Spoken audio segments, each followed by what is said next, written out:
इस बीच प्रधानमंत्री नरेंद्र मोदी मालदीव पहुंच चुके हैं, सीधा वहीं से आपको तस्वीरें दिखाएंगे। ये दौरे से क्या वो हासिल कर रहे हैं और किस हद तक कामयाब आप समझते हैं कि ये रहा है? ये एक तारीखी दौरा है, सिर्फ कामयाब दौरा नहीं है, ये एक टर्निंग पॉइंट है।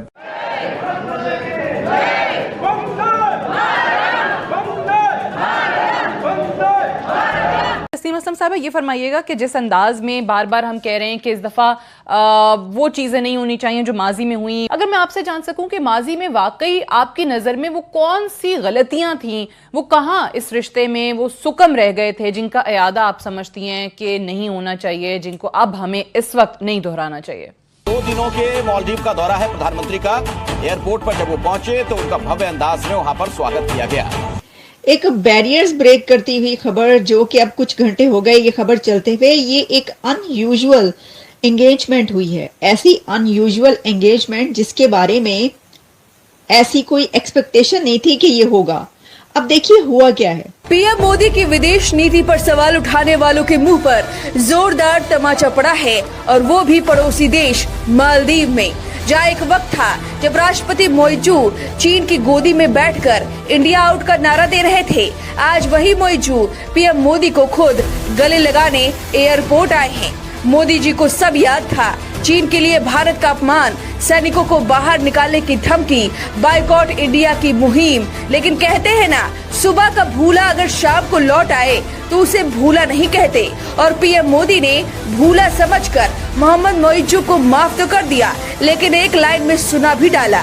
जब आप सुनेंगे तो आप भी हैरान रह जाएंगे कि भारत झुकने में नहीं बल्कि झुकाने में विश्वास रखता है। तो भारत के वज़ीर-ए-आज़म नरेंद्र मोदी जो हैं वो मालदीव्स पहुंच गए हैं, और वहाँ पे मोइजू साहब जो हैं, वहाँ पे जो सदर मालदीव्स हैं, वो उनको खुद एयरपोर्ट पे लेने आए हैं।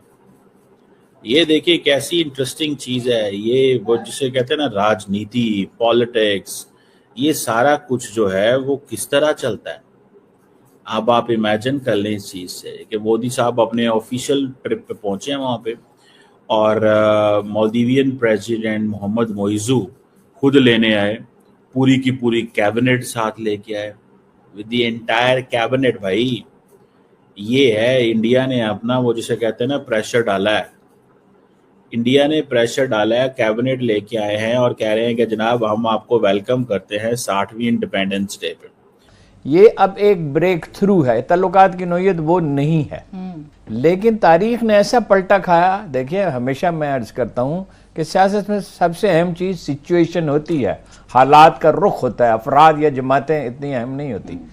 जो लोग ये बचकाना बातें कर रहे हैं ना टीवी टॉक शोज में कि दौरा नाकाम हो गया, आप इसको देखते हैं कि इंटेलिजेंस की बाकायदा तौर पे नाकामी है कि इतने बड़े पैमाने पर और इस किस्म का एक ऑपरेशन जो है वो तैयार भी कर लिया और बड़े ऑर्गेनाइज तरीके से उसको वो लेकर चल भी रहे हैं और इनको पता भी ना चला। जी हाँ, बिल्कुल, ये तो एक कंप्लीट कोलैप्स ऑफ इंटेलिजेंस, और बल्कि मेरे ख्याल में ये भी बताता है कि ओवर कॉन्फिडेंस इतने हो गए थे कि उन पे नज़र भी नहीं रख रहे थे, अपने दुश्मन पे नज़र भी नहीं रखने थे, ये इतने ओवर कॉन्फिडेंट हो गए इसलिए कि उन्होंने देखा है कि 10 साल में इन्होंने कोई एक छोटे स्पोरेडिक अटैक्स ज़्यादा से ज़्यादा इन्होंने इनिशिएट किया होगा, तो वो बड़े कॉन्फिडेंट थे, and it's been a total in that sense. और देखिए ये बहुत बड़ा ये हुआ है, ये देखिए ये तो एक नया कम्प्लेक्शन आ गया है जी। मगर मैं ये जानना चाहता हूँ कि ये सब चीज़ हो गया है, मगर हम लोग हैं जो जिसको रिएक्ट करना चाहिए था, in what way should we react? ठीक। मालदीव जब पीएम मोदी पहुंचे तो उन्होंने एक लाइन में मोइजू को सुना डाला, वो भी पूरी दुनिया के सामने। जब मालदीव पहुंचे मोदी तो उन्होंने तस्वीरें ट्विटर पर साझा की और एक लाइन में लिखा कि मालिक जाग चुका है। मुझे खुशी है कि राष्ट्रपति मोइजू यहाँ स्वागत करने पहुँचे हैं। मुझे पूरा विश्वास है कि भारत मालदीव के रिश्ते नई ऊंचाइयाँ छुएंगे। यानी गले भी लगाया और क्लास भी लगा दी। यही है मोदी स्टाइल डिप्लोमेसी। यानी कि उन्होंने कहा कि मालिक जाग चुका है, अब तक सोया था, क्योंकि भारत को वो दुश्मन मान रहा था और चीन को अपना हमदर्द बता रहा था। और अब पाकिस्तान ने यूएन में जाके रिक्वेस्ट की है और कहा है कि हम चाहते हैं कि भारत के साथ डायलॉग हो, डिस्कशन हो, हम नॉर्मलाइजेशन चाहते हैं, हम मीडिएशन चाहते हैं, हम जुडिशियल प्रोसेसेस को वैल्यू देना चाहते हैं। भारत के वहाँ पे जो एम्बेसडर साहब हैं उन्होंने कहा जी पाकिस्तान जो है वो सीरियल मांगता है, ये IMF से पैसे मांगता है और दहशतगर्दी कराता है। तो इसाक डार साहब आपको पता है पाकिस्तान के फॉरेन मिनिस्टर वहाँ पे गए हुए थे।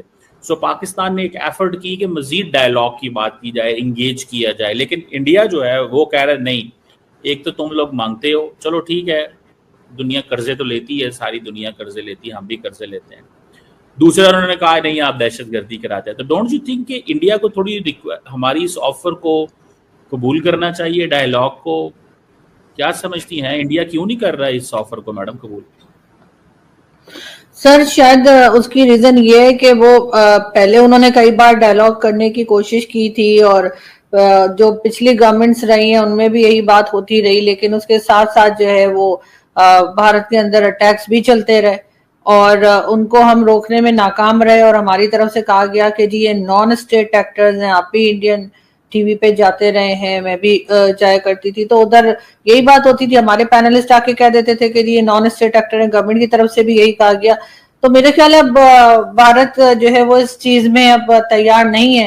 नमस्कार दोस्तों। तो दोस्तों कहा जाता है कि इतिहास जरूर दोहराता है और दोस्तों यही हाल हो गया है कुछ मालदीव्स का। जो मालदीव्स अभी कुछ साल पहले इंडिया आउट का कैंपेन चला रहा था, दोस्तों आज खुद PM मोदी को उसने इनवाइट किया और यहाँ तक कि दोस्तों मालदीव के PM मोइजू ने मोदी का स्वागत किया। तो दोस्तों दुनिया देखती रह गई, खासकर जय हिंद के नारों और भारत माता की जय के नारों के साथ गूंज उठा मालदीव्स। दोस्तों ये तस्वीरें देखकर पाकिस्तान हो या फिर चाइना, सबके मन में एक ही सवाल है कि हम लोग कितना भी कोशिश कर लेते हैं इंडिया को आइसोलेट कराने का, इंडिया को ऊंचा दिखाने का, परेशान करने का, लेकिन इंडिया है कि लगातार प्रगति करते जा रहा है।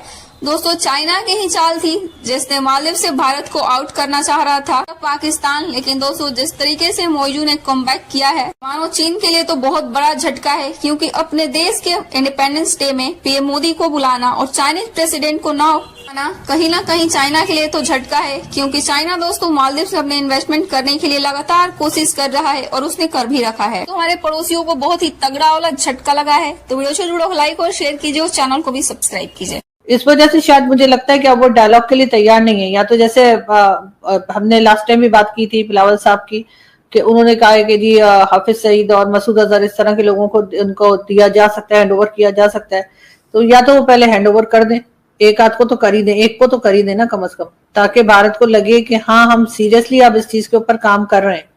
हम उन लोगों को हैंडओवर भी नहीं करेंगे, यहाँ पर उनको सपोर्ट भी जारी रहेगी, वो एक तरह का हाउस अरेस्ट करके ये बात भी चलती रहेगी और भारत से कहेंगे कि आप बात कर लें, तो वो क्या बात करेंगे? और बात तो उनके फॉरेन मिनिस्टर जो हैं डॉक्टर जयशंकर, उन्होंने पहले भी कहा था कि अगर बात हुई तो कश्मीर पर होगी या टेररिज्म पर होगी, तो उस पर अगर हम बात करेंगे तो आपके ख्याल से क्या बात की जा सकती है, जब हम अपने ही उन लोगों को बिठा के रखा हुआ है जिनको सारी दुनिया टेररिस्ट कहती है, सिर्फ भारत नहीं। ऐसे में भारत हमारे साथ क्या बात करेगा?